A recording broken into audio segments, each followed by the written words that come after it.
Chapter 9. Hindi ko na lang iyon pinansin. Diretso akong naglakad patungo sa maliit na lamesa, kung saan ay nakapatong ang tumbler niya na may lamang tubig. Binuksan ko ito at ang gamot bago ibinigay kay Gov. Gabriel, inumin mo at matulog ka na rin, seryosong wika ko sa kanya. Pero ang totoo, nilalabanan ko lang ang kabang nararamdaman ko sa mga sandaling ito. Dahil ramdam ko na matamang pinagmamasdan ni Gov, ang bawat kilos ko. Thank you, babe. Ininom niya ang gamot at tubig habang nakatitig sa akin. Pagkatapos niyang uminom ay nagpaalam na rin ako. Hindi ko pala kaya ang iniisip ko. Ang hayaan na may mangyari uli sa amin ni Gov. Para sa magagandang alaala na babaunan ko. Sige na. Balik na ako sa room ko. Matulog ka na rin. Good night. Pagkasabi niyon ay akmang tatalikod na ako. Ngunit bigla na lang hinuli ni Gov ang baywang ko at hinapit niya ako. Agad niya akong ikinulong sa mga bisig niya at isinandal sa matipuno niyang dibdib. Gabriel, malakas ang tibok ng puso ko sa mga oras na ito dahil nararamdaman ko rin ang malakas na kabog sa dibdib niya. I miss you so much. Napakahinang bulong niya sa likod ng tainga ko habang yapos-yapos niya ako. Agad kong naramdaman ang mainit niyang hininga na tumatama sa pisngi ko. Nagwala na naman ang puso ko dahil sa minty breath niya na nalanghap ko. Hindi agad ako nakakibo. Alam ko naman kasi kung anong klase ng pagka-miss ang tinutukoy ni Gov. Alangan namang literal na na-miss niya ako. Samantalang maghapon naman kaming nagkasama. Halos hindi na nga kami naghiwalay simula nang dumating kami rito kanina. Oo nga pala. Inamin na namin kina Lolo Magno at Lola Iska ang tungkol sa relasyon namin. At ang saya-saya ni Lolo. Masaya raw siya para sa amin ni Gov. At si Lola naman, kahit medyo may alangan pa siya, nakita ko rin na masaya siya para sa akin. Can you sleep with me tonight? He asked sweetly, layong klase ng tono na parang ang hirap tanggihan. Lalo at mahal ko siya. Pero inisip ko pa rin na nasa labas lang sina Lolo at Lola. Bahay nila ito. Nakakahiya kung dito pa kami magkalat ni Gov. Gabriel, gusto ko. Pero baka kung ano ang isipin nila Lolo at Lola. Alam naman na nila ang tungkol sa atin, di ba? At saka tulog na sila. Siguradong umaga na sila majay gising, malambing pa rin na dagdag niya at saka sinimulan ang paghalik-halik sa buhok ko. Ihahatid na lang kita sa room mo bago mag-umaga. Hindi ako sumagot. Pero syempre, naintindihan na iyon ni Gov. Gabriel, na ang ibig sabihin yun ay pumapayag na ako. Kaya nga nagpatianod na lang ako sa kanya nang hilahin niya papunta sa papag niya. Inalalayan niya ako sa pag-akyat at saka siya sumampa rin. Sobra ang bilis ng tibok ng puso ko nang umupo muna ako sandali at tumabi naman sa akin si Gov. Para akong mabibingi sa sobrang lakas ng heartbeat ko. Tulad ko ay sumandal din siya sa dingding. Inilagay niya ang kamay niya sa likod ko. Oo nga pala, babe. Pwede mo bang tawagan si Lolo Eman bukas? Maya-maya ay antag niya sa akin habang nakaakbay siya sa akin. At pakisabi na gusto ko nang magpagamot. And I want the best Dr. Kamo. Gusto ko kasi na gumaling na agad. Hindi ko alam kung matutuwa ba o mangangamba ng bumaling ako sa kanya. Are you sure? Tumanggaw siya pero nagsalubong ang mga kilay niya pagkatapos. Bakit parang ayaw mo? Di ba matagal mo nang gusto na gumaling ako? Masuyong saad niya. At sinabi ko na yun sa'yo kahapon. Hindi naman sa ayaw. Akala ko lang, hindi ka seryoso sa sinabi mo kahapon. Bigla-bigla na lang kasi ang desisyon mo. Samantalang ilang buwan kitang kinumbinse na magpagamot. Sobrang seryoso ng mukha ni Gov. Gabriel, nang salubungin niya ang mga mata ko. Naisip ko kasi na kung totoo man ang sinasabi niyo na mayaman ako, mabibigyan kita ng magandang buhay kapag gumaling na ako. Pati na rin sina Lolo Magno at Lola Iska. Malaalis ko na sila sa lugar na ito para maranasan naman nila ang magandang buhay. Ayaw ko na kasing nakikita kayong nahihirapan, babe. Kung ako lang, kaya ko ang ganitong buhay. Pero sina Lolo at Lola, matatanda na sila para makaranas ng hirap. Naaawa nga ako kay Lolo kapag pumupunta pa siya sa laot. Tila may mainit na kamay ang humaplo sa puso ko dahil sa sinseridad na naramdaman ko sa boses niya. At ikaw, hinaplos ni Gov ang kanang pisngi ko. Deserve mo ang mas maganda at maginhawang buhay kaysa rito. At maibibigay ko lang yun kapag nakabalik ako sa totoong buhay ko na sinasabi nyo. I smiled at him and cupped his face, too. Thank you, Gab. Masaya ako dahil nakapagdesisyon ka na rin sa wakas. Alam ng Diyos kung gaano ko kagusto na gumaling ka na at makabalik na sa dating buhay mo. Pero sana, gawin mo yun para sa sarili mo. At hindi para sa amin, mas lalong hindi para sa akin. Tumango lang siya bilang sagot. Gusto ko rin namang maliwanagan na, Arabella. Hindi ko lang sinasabi sa'yo pero gulong-gulo na ako sa mga napapanaginipan ko. Sa mga eksena, pangyayari o mga imahe na bigla-bigla na lang pumapasok sa isip ko. Ilang gabi na akong hindi nakakatulog ng maayos dahil ginugulo ako ng mga iyon. Ano, bakit hindi mo sinabi sa'kin? Sabi kasi ng doktor niya, ipaalam ko raw agad sa kanya kapag nakaranas na si Gov. Gabriel ng ganun. Senyales daw yun na unti-unti nang bumabalik ang memories niya, ayaw ko kasi na mag-alala ka pa. Kaya ko namang i-handle ng mag-isa. Napasimangot ako sa naging tugon niya. Gusto mo na ako ang nagpapainom ng gamot sa'yo pero pinaglilihiman mo ako ng mga nararamdaman mo. Paano kung may nangyaring masama sa'yo, galit na sermon ko sa kanya? Sa tingin mo, hindi ako mag-aalala noon. Sorry na po, aniya sa seryosong mukha. Tiningnan niya ako sa aking mga mata. Hindi ko lang talaga kayang makita ka pa na nag-aalala na naman sakin. Kaya nga gusto ko nang gumaling, para makatulog ka na rin ng maayos sa gabi. Hindi katulad nito na alalahanin mo pa ako. Hindi naman ako nahihirapan, I love you, Gabriel. At masaya ako na naaalagaan kita, madamdaming saad ko nang hawakan ko ang kamay niya. Napangiti siya. Kaya ang swerte ko sa'yo, hindi na kita kayang pakawalan pa, Arabella. Ikaw ang isa sa mga dahilan kung bakit gusto ko nang makabalik sa dating buhay ko. Dahil gusto kitang pakasalan. Napamaang ako. Pakakasalan mo ako. Mas lumawak ang pagkakangiti na tumanggaw si Gov. Gabriel, katulad ng sinabi ko sa iyo noon, bumalik man o hindi ang alaala ko, pakakasalan pa rin kita. Ikaw lang ang babaeng gusto kong makasama forever. Kapag pumayag kang magpakasal sakin, kahit bukas agad, pagpunta dito ni Lolo Eman ay magpapakasal tayo. Nanlaki ang mga mata ko. Bukas. Agad-agad. Ganon kabilis. What's wrong with that? Ayaw mo bang magpakasal sakin? Natatawang saad niya. Nagpaalam na rin ako kina Lolo at Lola mo. At okay naman sa kanila na magpakasal agad tayo. Sa totoo lang, parang gustong tumalon ang puso ko dahil sa magkahalong tuwa at kilig. Dahil sa wakas, matutupad na rin ang aking pangarap na maging asawa ang isang Gabriel Contreras. Para maalagan ko na siya habang buhay. Pero handa na nga ba ako sa pangarap na iyon kung alam ko naman na anumang oras ay pwede iyong gumuho kapag bumalik na ang lahat ng alaala ni Gov. Gabriel at maalala niyang hindi naman pala niya ako mahal. Nakakagulat lang kasi sa sobrang bilis, sa halip ay sagot ko sa kanya. Kakasagot ko pa nga lang sa iyo kagabi, what if hindi naman pala talaga ako ang babaeng gusto mong pakasalan? Puno pa rin ng kaseryosohan ang mukha niya nang umiling siya. Siguro nga may amnesia ako, Arabella. Pero nararamdaman ko na sa buong buhay, ngayon lang ako naging sure ng ganito. Sa'yo lang, ikaw lang. Sunod-sunod akong napalunok.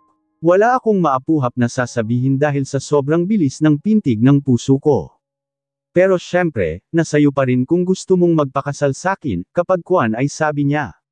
Napansin niya siguro ang pananahimik ko kaya bigla na lang napalitan ng lungkot at pag-aalala ang excitement sa mga mata niya kanina. Hindi kita pipilitin kung ayaw mo kahit masakit. And I don't know if kakayanin ko kapag nawala ka pa sakin, babe. Sus. Natatawa na lang na piningot ko siya. Sa wakas ay nang ibabaw na ang kilig sa puso ko at itinapon ko na lahat ng agam-agam ko. Nagdrama ka pa at nangonsensya. Hindi ka pa naman nagpo-propose sakin, Paano mo malalaman kung magpapakasal ako sa iyo o hindi? Agad na umaliwalas ang mukha ni Gov. Gabriel sa tinuran ko. Mabilis din siyang umalis sa tabi ko at nagulat ako nang bigla na lang siyang lumuhad sa paanan ko. Ngunit mas nanlaki pa ang mata ko sa maliit na kahon na inilabas niya mula kung saan. Arabella Cerezo, will you marry me? Agad-agad na tanong niya pagkabukas niya ng kahon sa harapan ko at bumulaga sa akin ang isang singsing. Hindi yun ganun kamahal, pero iyon na yata ang pinakamagandang singsing na nakita ko sa tanang buhay niya. Sorry kung nabibilasan ka. Pero natatakot ako na baka maagaw ka, hindi ko na siya pinatapos sa pagsasalita. Mabilis pa sa 4:00 na kinabig ko siya sa batok at sinunggaban ng halik sa mga labi niya. At iyon na ang sagot ko sa tanong niya. Ang sagot ng puso ko. Congratulations, Leon lang. Reklamo ko kay Sir Luigi pagkatapos kong sabihin sa kanya ang balak ni Gov. Gabriel, napakasalan ako sa oras na bumalik kami ng Laguna. Wala kang violent reaction. Kunot ang noo na dagdag ko pa. Nandito sila ngayon para pag-usapan ng maglolo ang pagpapagamot ng nobyo ko. Katulad ng hiniling niya sa akin kagabi, umagang-umaga pa lang ay tinawagan ko agad si Lolo Eman para ipaalam ang desisyon ng kanyang apo. And lunchtime lang ay dumating na agad sila. Kasama si Sir Luigi. Ganun sila kasaya at ka-excite sa ibinalita ko. Nandito rin sila para sunduin na kami. Gusto kasi ni Gov na sa Laguna magpagamot at tuwang-tuwa naman ang lolo niya. At bakit naman ako magre-react ng ganun? Natatawang sagot ng amo ko. Palibas sa parang magkaibigan na rin kami kung magturingan, kaya palagay na ang loob namin sa isa't isa. Ikakasal na rin sa wakas ang best friend ko. Isang bagay na akala namin ni Lolo Eman ay hindi na mangyayari. Baka nga magpa-fiesta pa yan sa lolo pag-uwi natin ng Laguna, Ikakasal nga pero sakin naman. Ano naman ang problema dun? Sir Luigi laughed amusingly. Nakakatuwa ngayon, Ang swerte sa'yo ng gagong yun, alam mo ba? Maganda ka, sexy, matinu, mabait, at higit sa lahat, batang-bata at very fresh pa. Kumpara naman sa edad niya na malapit nang lumagpas sa kalendaryo. Hindi ko alam kung matutuwa o maiinis ba sa amo ko. Minsan talaga hirap siyang pigilan ang kapilyuhan. Manang-manang sa best friend niya. Hindi naman siya ang may problema kundi ako. Hindi ako sure kung talagang totoong mahal niya ako, malungkot na turan ko. What if kung kailan kasal na kami, saka bumalik ang memories niya at maalala niya na hindi niya ako mahal. At may iba pala siyang mahal. Hindi ko alam kung ilang beses ko na itong binanggit kay Sir Luigi. Kaya siguro tinuwanan lang ako ng loko. Ayaw mo kasing maniwala sa akin kaya namrerobelma ka ng ganyan. Sinabi ko na nga sa'yo na gusto ka talaga ng kaibigan ko. Na ikaw ang gusto niyang pakasalan. Natahimik ako dahil totoo naman na ilang beses na niyang sinabi iyon sa akin. Bigla tuloy lumakas ang loob ko para maniwala na mahal nga talaga ako ni Gov. Gabriel, kahit noon pa man. Humugot ako ng isang malalim na hininga bago muling tumingin kay Sir Luigi. May isang problema pa. Ano naman? Si Lolo Eman. Lalong nagsalubong ang mga kilay ni Sir Luigi. What about him? Hindi pa niya alam ang tungkol sa amin ni Gov. At yung tungkol sa balak ng kaibigan mo na kasal namin. Problemado na sinulyapan ko ang maglolo sa di kalayuan na may sensinang nag-uusap. What if ayaw niya pala sakin para sa apo niya? What if tulad ng ibang mga magulang o lolo't lola, may napupuswa na silang ibang babae para kay Gov? Parang gusto ko nang tukuyin ang pamilya ko. Stop overthinking, Bella, sabi ng amo ko, sabay tapik sa balikat. Kung ayaw sa'yo ni Lolo Eman, sa tingin mo, papayag ba siya na iwanan dito at ipagkatiwala sa'yo ang natitira niyang pamilya at pinakamahal na tao sa buhay niya? And besides, maniwala ka kay Gabriel. Hindi yan magkakaganyan kung hindi siya talaga in love sa'yo. Hindi ko napigilan ang sarili ko na mapangiti. Sus! Kung magsalita ka, akala mo naman naranasan mo na ang ma-in love. Manang-mana ka rin sa best friend mo na ubod ng babero. Natatawa na napakamot lang siya sa ulo niya. Maya-maya ay kinumusta ko na sa kanya ang mga kasamahan kong kasambahay. Pagkatapos ay saka naman ako kinausap ni Lolo Eman. Kabado ako nang humarap ako sa lolo ni Gov. Gabriel. Mabuti na lang at hindi naman pala kami solo lang. Dahil sinundo lang pala ni Gov. Sina Lolo Magno at Lola Iska sa dalampasigan para kausapin din tungkol sa pagbabalik namin sa Laguna. Actually, kinausap ko na sina Lolo at Lola na sumama na lang sa amin. Leon din naman kasi ang gusto ni Gov. Hindi kasi namin sila kayang iwan dito. Lalo na ngayon na malapit na ang tag-ulan at posibleng sunod-sunod na bagyo na ang darating. Pero nakipagmatigasan ang matandang asawa. Nandito na raw ang buhay nila. Hindi raw nila kayang mamuhay sa ibang lugar. Gayunman ay kinausap pa rin ako ng solo ni Lolo Eman habang hinihintay namin ang pagbabalik ni Gov. Gabriel na sinamahan naman ni Sir Luigi. Maraming salamat, Bella. Dahil hindi mo kami binaygo sa pangako mo noon na tutulungan si Gabriel na pumayag magpagamot, sinserong wika ni Lolo Eman habang nakangiti siya sa akin. Hindi mo alam kung paano mo ako pinasaya, hiha. Gumanti ako ng ngiti sa kanya. Wala ho kayong dapat ipagpasalamat, Lolo. Dahil si Gabriel po ang kusang nagdesisyon na magpagamot. Inutusan lang po niya ako na tawagan at papuntahin kayo. Hindi ko alam kung bakit lalo siyang napangiti sa sinabi ko. Alam ko na ikaw ang dahilan kung bakit siya nakapagdesisyon ng ganon, Bella. Gusto niyang bumalik sa dating buhay niya para sa'yo. Dahil gusto kanyang pakasalan at mabigyan ng magandang buhay. How umawang ang aking bibig kaya hindi ko na iyon natuloy. Paano niyo po nalaman ang tungkol doon, Lolo? Gabriel told me. He was still smiling at me. At gusto niya na may kasal kayo sa lalong madaling panahon. Kung pwede nga raw na mamayang gabi agad pagdating natin sa Laguna. At dahil mahal na mahal ko ang aking apo at hindi ko siya kayang tanggihan, kaya tinawagan ko na ang kaibigan kong George. Pinaayos ko na rin sa assistant ni Gabriel ang lahat ng kailangan. Para bukas na bukas din ay may raos ang inyong kasal, mahabang pahayag ni Lolo Eman. Halata sa mukha niya na masaya siya at wala akong nababakas na pagtutol sa boses niya. Kaya dapat ay masaya ako. Dahil hindi naman pala siya haadlang sa pagmamahalan namin ng kanyang apo. Pero paano kung ito pala ang maging daan para matuklasan nila ang totoong pagkatao ko? Para mahanap ako ng pamilya ko. Puro ka kasi sarap lang, Arabella. Puro puso mo lang ang mahalaga sa'yo. Hindi mo iniisip ang iba pang consequences na pwedeng mangyari sa oras na makapasok ka sa maimpluwensyang mundo ni Gabriel. By the way, ang mga magulang mo pala, Bella. Baka gusto mong papuntahin sa wedding nyo, dagdag pa ni Lolo Eman na dumagdag sa kaba ko. Hindi ko alam kung ano ang isasagot sa kanya. Nasabi na kaya sa kanya ni Gabriel ang kung bakit ako umalis sa amin. Nilingan ko ang boyfriend ko nang marinig ko ang boses niya mula sa aking likuran, na may pilit na ngiti sa aking mga labi. Kasama na niya sina Lolo Magno at Lola Iska. Nakasunod din sa kanila si Sir Luigi. Agad siyang lumapit at humapit sa baywang ko habang matamis na nakangiti. Sinabi ko na sa kanila na isasama na kita sa pagbalik ko sa Laguna. At payag naman sila. Hindi kami haadlang sa ikakasaya ng puso mo, apo, nakangiting wika ni Lolo Magno.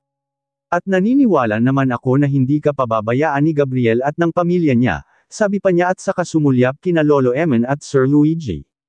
Huwag kayong mag-alala, hindi naming pababayaan si Bella, nakangiti at puno rin ng assurance na sagot ni Lolo Eman. At ganun din ang ipinangako ni Sir Luigi. Pero bago pa man makapangako rin si Gabriel ay naunahan na siya ni Lola Iska. Aasahan namin iyon, Gabriel. Dahil sa oras na malaman namin na sinaktan mo si Bella, hinding-hindi ka naming mapapatawad hanggang sa aming kamatayan.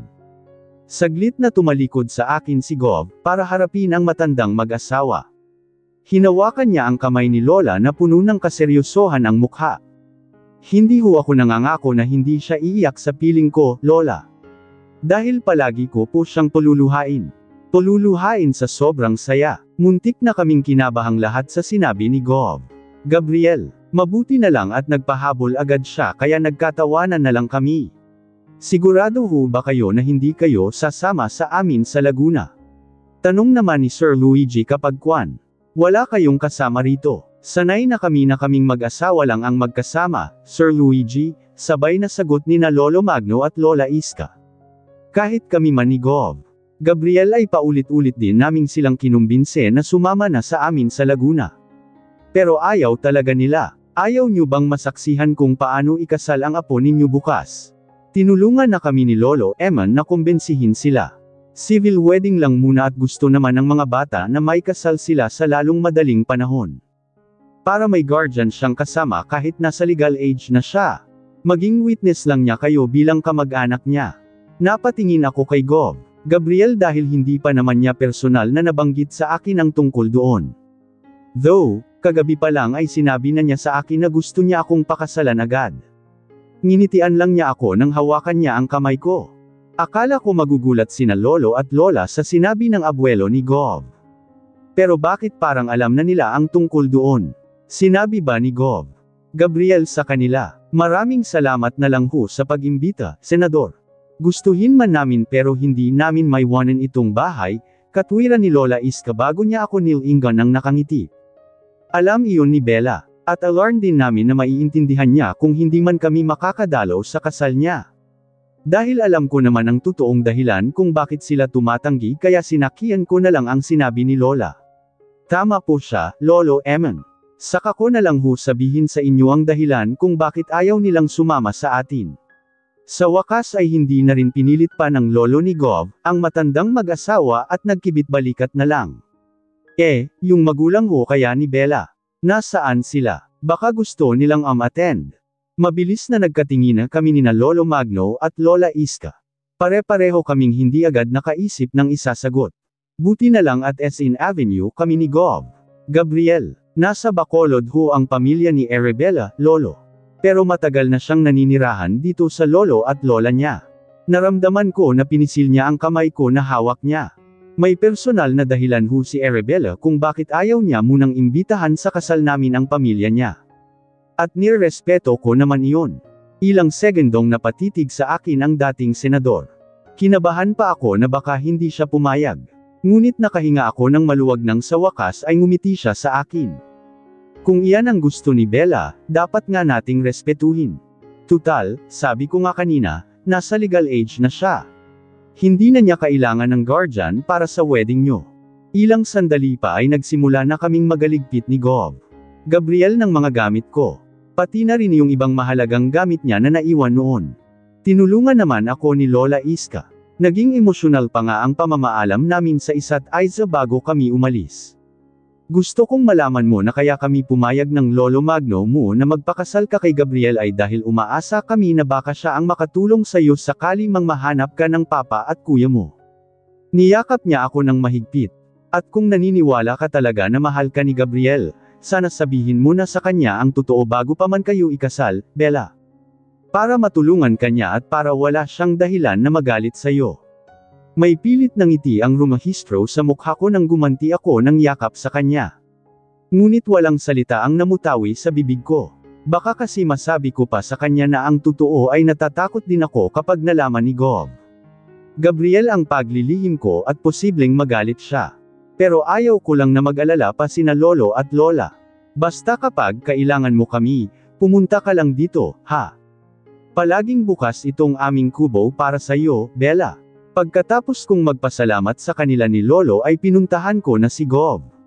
Gabriel na naghihintay sa akin sa labas ng sasakyan. Kanina pa siya tapos magpasalamat sa matandang mag-asawa. At ganun din sina Lolo Eman at Sir Luigi na nasa loob na ng sasakyan. Inilahad ni Gov ang kamay niya nang salubungin niya ako. Let's go. Saglit akong nag-alangan na kumapit sa kanya. Hindi ko pa rin mapigilan ang sarili ko na kabahan para sa pagdating namin sa Laguna. Pero ngayon pa ba ako matatakot? Never in my life did I love a man. Ngayon lang. At si Gov. Gabriel lang. Ano man ang kahahantungan ng lahat ng ito ay buong puso kong tatanggapin at haharapin. Makasama ko lang siya at maiparamdam pa sa kanya ang pagmamahal ko. Kahit siguro buhay ko pa ang katumbas. Hindi ako aware na ilang segundo ko rin palang tinitigan lang ang kamay niyang nakalahad sa harapan ko. At bago ko iyon tinanggap ay tangganan muna ako sa mga mata niya. Doon niya siguro nakita ang takot ko. Pinisil-pisil niya ang kamay ko. Don't be scared, babe. Ako ang bahala sa'yo. Hinding-hindi kita pababayaan katulad ng pangako ko. Tumango lang ako, okay. At saka ako ngumiti sa kanya habang pilit kong inaalis sa dibdib ko ang kaba. Pinagsalikop ni Gov. Gabriel ang aming mga kamay bago kami pinagbuksan ng pinto ng isa sa mga bodyguard ni Lolo Eman na nagbabantay sa amin. Sa backseat kami umupo habang magkatabi naman sa unahan naming sina Lolo Eman at Sir Luigi na nasa likod naman ng driver's seat. Nang makaayos kami ng upo, nagulat ako nang bigla na lang akong inakbayan ni Goy. At inilapit niya ang mga labi niya sa mga labi ko. Pero bago pa man niya ako mahalikan, mabilis na akong nakaiwas nang mapasulyap ako kina Lolo Eman at Sir Luigi na medyo nakapilang sa amin ang ulo at tila nakikiusyuso.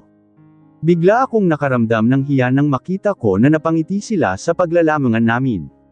Mag-behave ka nga, nakakahiya sa lolo at best friend mo, bulong ko sa kanya. Palibhas sa hindi pa niya maalala ang dalawang ito kaya ganun na lang siya kung umakto. Tumawa lang si Gov, at sa kangingiti-ngiti na inilapit pa lalo ang mukha niya sa akin. Hinahabol niya ang mukha ko sa tuwing umiiwas ako. Isang kiss lang, please. Bago ako matulog sa biyahe natin, paglalamang pa niya. Pabulong lang Leon kaya hindi ko akalain na maririnig pa nina Lolo Eman at Sir Luigi. Ibig sabihin lang, nasa amin talaga ang focus ng tainga nila sa mga oras na ito. Pagbigyan mo na, Bella. Wala naman kaming nakikita at naririnig, nanunudyong saad ni Sir Luigi kapag kuwan bago binalingan si Lolo Eman. Right, Lo. Oo nga naman, Bella. Pagbigyan mo na iyang apo ko. Hindi ka tantanan yan at may pinagmanahan yan ng kakulaitan. Lalong nag-init ang buong mukha ko dahil feeling ko pinagtutulungan nila akong tatlo. Samantalang tinapik naman ni Gov, sa balikat ang kaibigan niya. Good job, bro. Parang gusto ko nang maniwalang mag-best friend nga talaga tayo. Maniwala ka na ngayon kung ayaw mong mawala ng poging witness sa kasal niyo ni Bella Bacas. Ganting biro ng aking amo na ikinangiti ko lang. Sa kabila ng pag-aalala ko sa sitwasyon ko, hindi ko maiwasan na maging masaya para sa lalaking minamahal ko. Mukhang ito na ang simula para unti-unti na siyang makabalik sa dating buhay niya. At sana kapag nangyari iyon, hindi magbabago ang pagmamahal na meron siya sa akin ngayon. Panay ang sulyap ko kay Gov. Gabriel habang naghihintay kami sa mayor na magkakasal sa aming dalawa. Halo-halo ang nararamdaman ko sa mga sandaling ito. Nasisiyahan ako, na-excite, kinakabahan. Well, hindi naman talaga nawala ang kaba ko simula nang dumating kami rito kahapon sa Laguna. Halos hindi nga ako nakatulog. By the way, sa mansion na ni Lolo Eman kami tumuloy. At hiniling niya sa amin ni Gov. Gabriel na kung pwede, doon pa rin kami tumira kahit kasal na kami. Masyado raw yung malaki para sa kanya. Okay naman iyon kay Gov. Hindi pa naman siya handang bumalik sa mga bahay na pag-aari niya kasi hindi pa naman bumabalik ang alaala niya. Napakurap-kurap ako nang maramdaman ko na hinawakan ni Gov. Gabriel ang kamay ko. Naramdaman niya siguro na kinakabahan ako. Pinaglaruan lang niya ang mga daliri ko na para bang pinapakalma ako. Naririnig niya siguro na panay ang hinga ko ng malalim. Pero nang gawin niya iyon, medyo nabawasan na ang kaba ko. Iba talaga ang epekto niya sa akin. Are you okay? Hindi nakatiis na tanong niya nang bumaling siya sa akin. Napakaaliwalas ng mukha niya. Wala akong ibang nakikitang emosyon sa kanyang mga mata maliban sa excitement at saya. Kanina ka patahimik dyan, malambing na dagdag pa niya. Nagpa-practice lang ako ng vows, pabiro na sagot ko sa kanya para labanan ang kaba sa dibdib ko. Kaibigan din kasi ni Gov, ang mayor na magkakasal sa amin. Hindi ko alam kung ano ang magiging reaksyon niya kapag ikinasal niya ang babaerong gobernador. Baka isipin din ng mayor na iyon na pinagsasamantalahan ko lang ang kaibigan niya porket may amnesia. Isa talaga iyon sa bumabagabag sa kalooban ko ngayon. Ang sasabihin ng mga tao kapag nalamang kasal na ang gobernadora nila at sa isang katulong lang. Napangiti si Gov. Hindi mo naman na kailangan ng vows. Uy mo lang, sapat na sakin, Arabella. He's being sweet again. At heto na naman ang puso ko. Nakalimutan na naman ang lahat ng problema habang magkahawak kamay kaming dalawa. Feeling ko, lalo akong nalulunod sa nararamdaman ko kapag nagiging sweet sa akin si Gov. Mas nahuhulog pa ang puso ko sa kanya. Hindi ko na kayang suwayin kahit patong-patong na ang problema at consequences na posibleng kakaharapin ko dahil sa pagmamahal ko sa kanya. Tuldok. Ay ngayon pa lang. Nginitian ko rin siya habang titig na titig sa mga mata niya. Si Mayor na lang talaga ang kulang. So, can I kiss the bride now? Pabiro din niyang sagot na ikinatawa ko lang. Maya-maya ay bigla na lang niya akong ninakawan ng halik, sabay bulong. I can't wait for our honeymoon, babe. Pinamulahan ako ng mukha dahil sa kapilyuhan ng lalaking pangarap ko lang noon pero ilang minuto na lang ay magiging asawa ko na.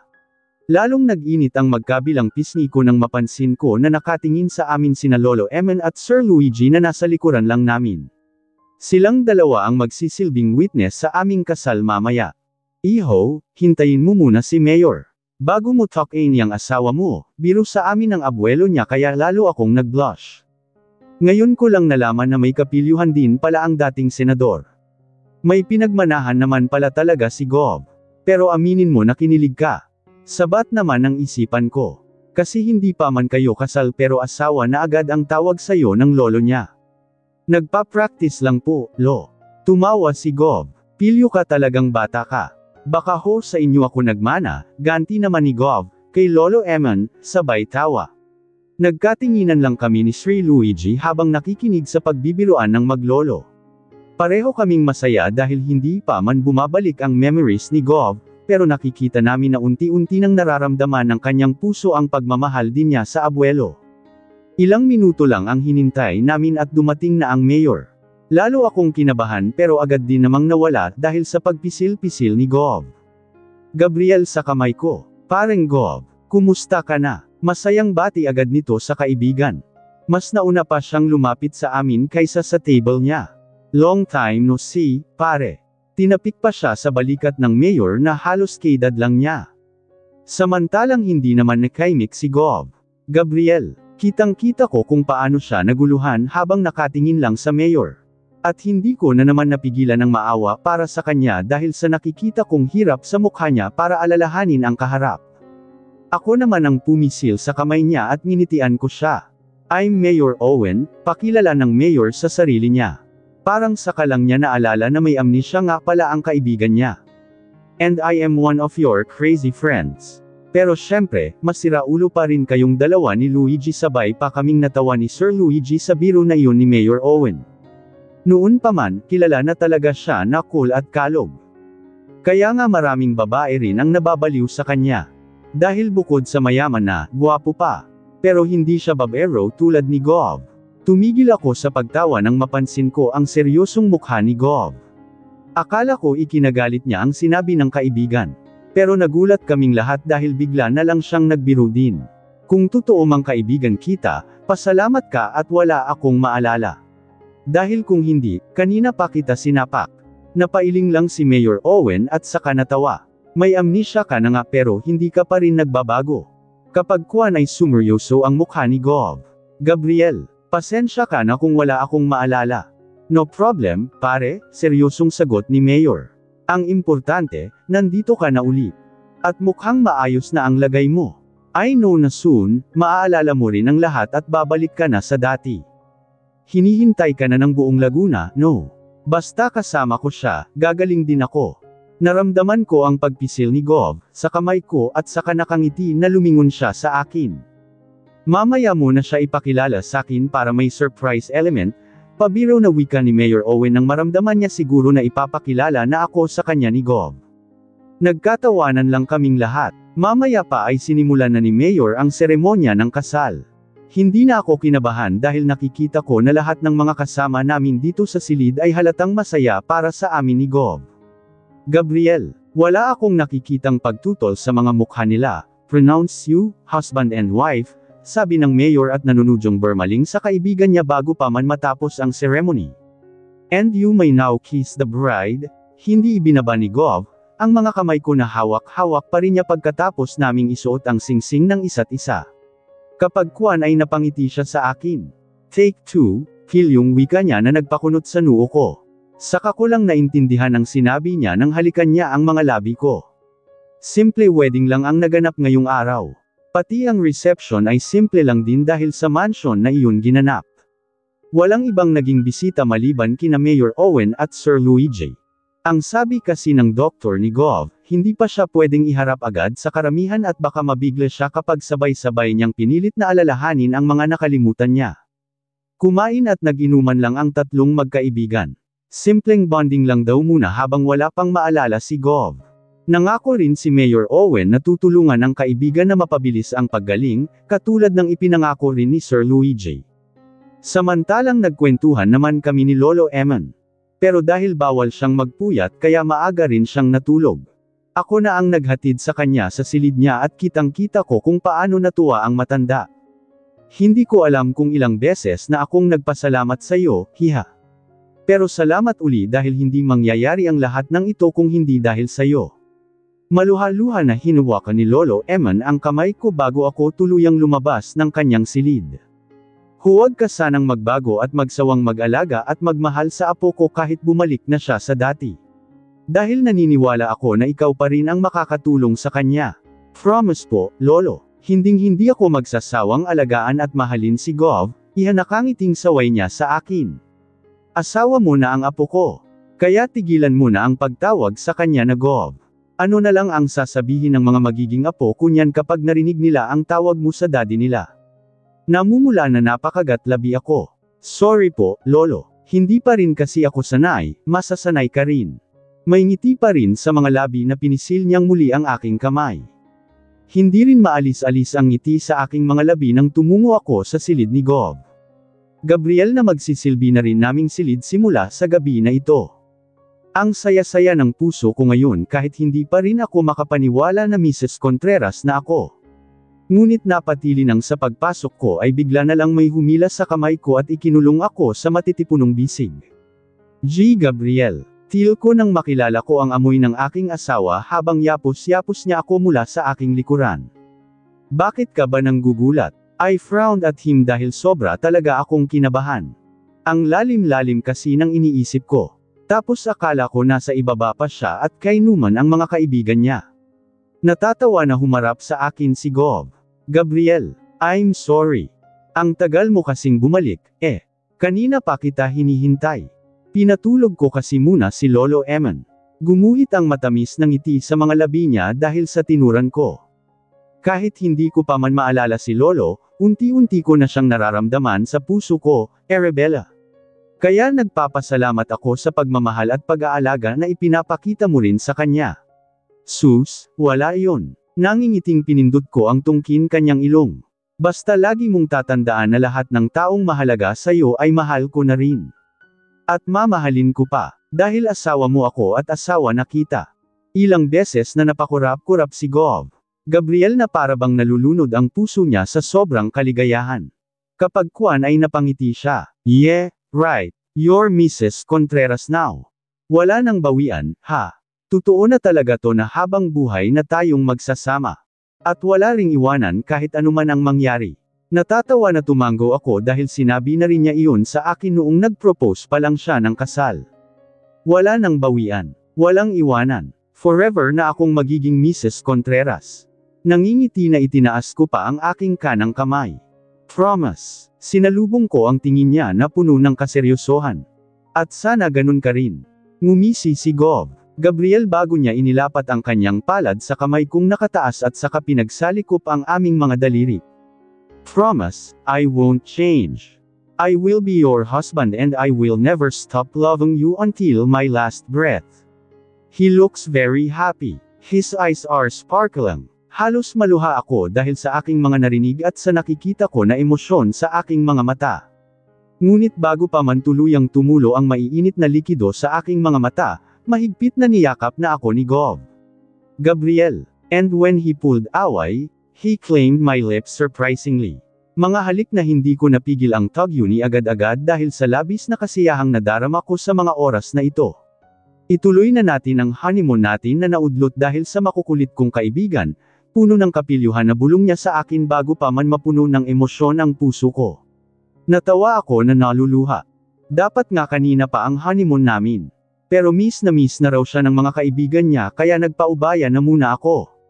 Ngunit ramdam ko na kanina pa nanggigigil sa akin ang asawa ko. Kaya nga hindi na ako nagulat nang bigla na lamang niya akong binuhat at inihiga sa malapad at malambot na kama niya. Agad kong naramdaman ang pagkabuhay ng init sa aking katawan ng pamatong sa aking ibabaw si Gabriel at sinakop ang aking mga labi. Ito na nga ba ang simula ng lahat? I love you madamdaming bulong sa akin ni Gabriel nang maghiwalay ang aming mga labi. Masuyo na hinaplos niya ang aking buhok habang mat-amon siyang nakatitig sa akin. Sa malambot na kama niya ako nakahiga. Pero feeling ko nakalutang ako sa ulap sa mga oras na ito. Parang ayaw ko pa ring maniwala na mag-asawa na kami. Ngunit kailangan kong sanayin ang aking sarili na tanggapin ang totoo. Na hindi na siya gobernador ko na lang, na hindi na siya hanggang pangarap na lang. Kundi asawa ko na siya.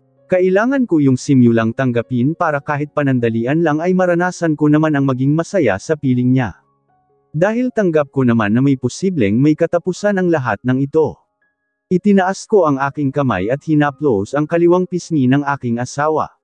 I love you more. And I'll always do. Dahan-dahan kong inilapit ang aking mukha sa kanya. Pumikit ako bago kumarahang inilapat ang aking mga labi sa mga labi niya. Hindi ko napigilan ang aking sarili na halikan si Gabriel dahil sa labis na kaligayahang umaapaw ngayon sa puso ko. At nang ilayo ko sa kanya ang aking mukha at dahan-dahan na damilat, sumalubong sa akin ang mainit na titig niya. Samot-saring emosyon ang nakasungaw sa kanyang mga mata na hindi ko kayang pangalanan. Gayunman, sapat na para mag-umpisa na namang manginig at manghina ang aking mga tuhod. Dahil ramdam ko na tila kumikiliti sa pempem ko ang klase ng titig na iyon ni Gabriel. I will love you forever, Arabella. Pagkawikan yun ay siya naman ang mabining humalik sa mga labi ko. Agad akong napapikit ng masamyo ko ang mabango at mainit niyang hininga at buong puso na tumugon. Hindi ko napigilan na kiligin ng halikan din ni Gabriel ang nakapikit kong mga mata. Damang-dama ko ang damdamin niya para sa akin nang dama ko ang halik na iyon sa tungki ng aking ilong, patungo sa aking panga. Gabriel, na ipulupot ko sa kanyang batok ang mga kamay ko at napaungol nang maramdaman ko ang kanyang bibig na bumabiyahe pababa sa aking leeg. Naipilig ko ang aking ulo para bigyan siya ng laya na higuran ng kanyang dila ang balat ko. Masuyo ang paghalik ng aking asawa na para bang ingat na ingat siyang masaktan niya ako. Kahit ang mga kamay niya na nagsimula ng humaplo sa aking katawan ay banayad na banayad din. Ngunit sapat na ang mga haplos niyang leon upang lalong mabuhay ang init sa aking katawan. Mahina pero puno ng antisipasyon na sambit ko ng isa-isa niyang tinanggala ang mga butones ng blouse na suot ko. Ilang sandali pa ay naple-iyod na sa sensasyong nadarama ang aking katawan nang haplasan niya ang hubad kong katawan. Mula sa aking balikat, sa aking baywang pababa sa puson ko. Unti-unti rin niyang ibinaba ang aking pajama. Dahil sa sobrang antisipasyon kaya tinulungan ko pa siyang haburin ang undies ko hanggang sa tuluyang mahantad sa kanyang harapan ang alindog ko. Ang ganda at ang sexy talaga ng asawa ko. I'm the luckiest husband. Nangingiti niyang saad habang masuyong nagpifista ang mga mata niya sa kahabdan ko. Bakas sa kanyang mga mata ang matinding paghanga, rason para lalong malunod ang puso ko. Simula noong unang angkinan ako ni Gabriel hanggang ngayon, iisa pa rin ang ekspresyon na nakikita ko sa kanyang mga mata. Akala mo ikaw lang, kinikilig na ganti ko sa kanya. Ako rin kaya, maswerte ako dahil isang Governor Gabriel Contreras ang asawa ko. Siguradong maraming babae ang may inggit sakin. Mas lalo silang may inggit kapag nakita nila kung gaano kaguwapo at kagaganda ang mga anak natin. Babe, may pagmamalaki sa tono na sagot niya bago niya ako kinindatan. At ngayon natin yun sisimulan. Pinisil ko ang dulo ng kanyang ilong. Pero pinisil naman niya ang maselang bagay na nasa pagitan ng mga hita ko kaya nanlaki ang mga mata ko. Gabriel, nauutol na lang na hiyaw ko dahil sinimulan na niyang haplasan ang pempem ko. Umawang ang aking bibig pero tinuwanan lamang niya ako. You're wet already, he whispered huskily nang damhin niya ang aking pamamasa. Nakagat ko ang aking labi at ramdam ko ang init ng aking mukha. Pero hindi na ako nahihiya sa kanya. Wala na akong dahilan pa dahil asawa ko na siya. And it's because of you, palaban din sa couple yahan na sagot ko bago ko iniliyad ang aking katawan para ipagduldulan pa sa kanya ang sarili ko. I love you, Gabriel. Hinihingal ngunit puno ng sinseridad na sabi ko sa aking asawa habang inaangkin niya ako ng walang mintis. Gusto ko na paulit-ulit ko yung sabihin sa kanya habang may pagkakataon pa at habang may karapatan pa ako. Mahal na mahal kita, paulit-ulit kong sabi na ikinangiti niya. I love you, Arabella. You're my life and my everything, babe, sagot niya habang tumutulo ang pawis sa kanyang mukha dahil hindi pa rin siya tumitigil sa mabilis niyang pagbayo sa akin kahit nag-uusap na kaming dalawa. May ngiti pa sa aking mga labi nang ibahin niya ang aming posisyon. Pinadapa niya ako at pinaharap sa headboard bago niya ako inangkin mula sa aking likuran. Umawang ang aking bibig at gumana na naman ang kainosentehan ko. Ganito ba talaga to kasarap? Mas nakakahibang, mas nakakabaliw. Pasok at sagad na sagad kasi sa loob ko ang pagkaliki ni Gabriel. Napakapit ako sa headboard nang maramdaman ko na lalo pang bumilis at mas naging malakas ang pag-angkin niya sa akin. Ramdam ko rin na halos bumao na ang kanyang mga kamay sa balat ko dahil sa higpit ng pagkakahawak niya sa balakang. Arabella, I'm coming, baby. Hinihingal niyang hiyaw at mas lalo pa niyang binayo ang aking pempem, "Oh, Gabriel." Sa pagitan ng pagtirik ng aking mga mata para sabayan ang nalalapit na pagsabog ng aking asawa. Hanggang sa sabay nga naming narating ang rurok ng kaligayahan. Nauubusan ng lakas at hinahapo pa na bumagsak sa ibabaw ko si Gabriel, pagkatapos niyang isabog lahat ng mainit niyang katas sa loob ko. 10 months later. Excited akong bumaba ng sasakyan para pumasok sa loob ng bahay. Galing ako sa drugstore para personal na bumili ng pregnancy test. 2 buwan na kasi akong delayed. At umaasa ako na sa wakas ay mabubuntis na rin ako. Though, ilang buwan na kaming bigo ni Gabriel na makabuo. Hindi pa kami nagpapatingin sa doktor dahil ayoko. Hindi ko alam kung bakit kinakabahan ako sa tuwing naiisip ko na baka ako ang may diferensya kaya't wala pa rin kaming anak hanggang ngayon. Nasa lahi kasi namin ang baog. Ilan sa mga kamag-anak namin ang walang sariling anak at puro ampun lang. Gayunman ay hindi pa rin ako nawawalan ng pag-asa.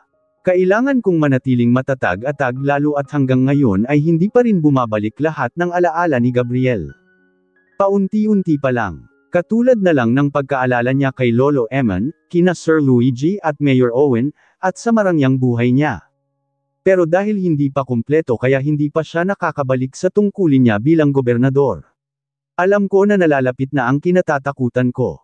Na baka kapag naalala na ni Gabriel ang lahat ay bigla na lang magbago ang pagtingin at nararamdaman niya sa akin. Kaya nga gustong-gusto ko rin sana na magkaanak na agad kami dahil baka sakaling mas lalo pang tumibe ang aming pagsasama. Though, sa loob ng ilang buwan, naging matatag at masaya naman kaming mag-asawa. Kahit minsan hindi ipinaramdam sa akin ni Gabriel na nabawasan ang pagmamahal niya sa akin dahil lang hindi ko pa siya nabibigyan ng anak hanggang ngayon. Never ko ring naramdaman na natukso siya sa ibang babae kahit sa tingin lang. Kaya nga sa bawat araw na magkasama kami, wala akong pinagselosan dahil palagi niyang ipinapakita at ipinaparamdaman sa akin na ako lang ang babaeng kailangan niya sa buhay niya. Please, Lord, birthday ko na po sa susunod na buwan. Pwede po bang iregalo mo na lang sa akin ang positive result? Pikit mata at same time na dasal ko habang mahigpit ang pagkakahawak ko sa PT bago tuluyang pumasok sa loob. Ngunit ganoon na lang ang pagkagulat ko nang maabutin ko sa sala si Gabriel na may kasamang babae. Ang saya nilang nagkukwentuhan na para bang close na close sila. Maganda ang babae, matangkad, at mestiza. Sa tansya, mas bata siya sa akin ng ilang taon. Hindi ko maintindihan kung bakit parang may kumurot sa puso ko nang makita ko ang paghawak kamay nilang dalawa. Ang saya-saya ko, Kuya Gab. Kasi hindi mo ako nakalimutan kahit may amnesia ka, tuwang-tuwa na sabi ng babae. Kuya Gab. At saka lang ako nakahinga ng maluwag.